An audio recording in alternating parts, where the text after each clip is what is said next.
Hey, I'll show you my meal for today. Normally, I do this the night before, but I got in real late. Hurricane's coming. I shopped late and didn't get around to it till now. But I got some wild caught salmon. This is at Walmart because I got to shop in the middle of the night. No other stores are open. But they have like grass fed stuff and free range things there. So I don't always get wild caught. I get the farm raised because I do live in a tight budget, and it's got to be better than McDonald's. It's still fish, still got omegas and everything. I'm cool with it. The way I see the environment and stuff, if everybody gets wild caught, everyone's gonna catch them, overfished, get past the sustainable yield. Anyways, I whenever I look at the things, I just go for whatever the cheapest package is. I don't even worry about the pound. Just whatever package in the pile is cheapest, I grab it. And if it's an expiration date that's coming up, yeah, I'll get it, and that's the first thing I'm gonna eat. Anyways, this was $8.85. So for $8, I usually try to get a meal. I try to feed myself on roughly $10 a day, 300 a month, somewhere in that window, give or take. And I get the salmon out, and I like the skin on because I like to fry it in grease, flash fry it. Like for something this thin, I'd only put it on there for like 45 seconds once the grease is hot on the front, and then about another 40. Lift and check, and whenever the skin looks crispy, I get that. But they never take the scales off, so you can do it with a fork, a spoon, anything. I have a scaler. They're like 80 cents. I like to fish. I got from Walmart, and this does the job really quick. I just scale the back of it, get all the scales off, and I try to keep things dry. You don't want to rinse anything. You want to keep it as dry as possible so it keeps the flavor. Because as soon as you get it wet, I don't know, it takes like the chlorine tap water, seeps right into fish.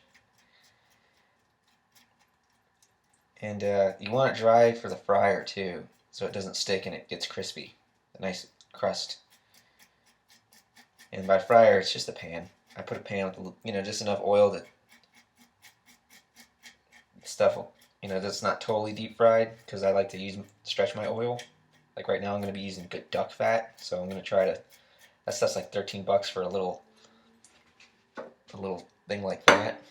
But basically, I'll do this, get all the scales off, and I'll just use my hand to wipe them off instead of rinsing it. It's like I said, moisture is the enemy. You want it to dry. And normally I do this the night before to let the seasonings really get in there. But I have to, I gotta get driving and stuff, so it's only gonna have about an hour or two for the seasonings to do what they're gonna do. But I get all the scales off. These scales aren't that big, honestly. And if I catch my own fish and I'm going to eat the skin, I don't do it with snook or redfish, but I do it with trout. I just scale them beforehand. And then I do rinse them. Because, anyways, this exterior. Anyways, I get my little house seasoning, sprinkle just a touch on. This is skinny, not a thick piece of fish. If it's a thick piece of fish, you go a little heavier with it. You get a taste for your own palate. If you do this, if anyone watches this and actually listens to me, cook, and you'll start getting a feel for about how much you want to put on there. And I do the skin side too, because like I said, I'm going to eat the skin, and that's what makes it taste good. The skin tastes all the seasonings. That's where the healthy fats are. I'm weird because they say there's mercury in fish, and I always feel like the skin's shiny, and I think that's where the mercury is. I have no idea if that's true or not, if it's in my head, but that's what I think to myself. But usually, that'd be it. I do this, and then I put it in the fridge, and then the next day, I just throw it into the grease, put it on the plate. But I'm just going to be doing that in about an hour or so.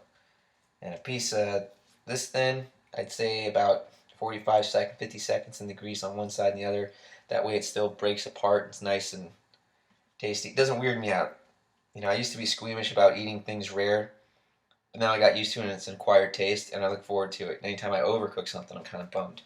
But it does make it more palatable. I went straight raw on a couple meals here and there, in a couple days before I tried doing this 2-monther, and it wasn't as satisfying.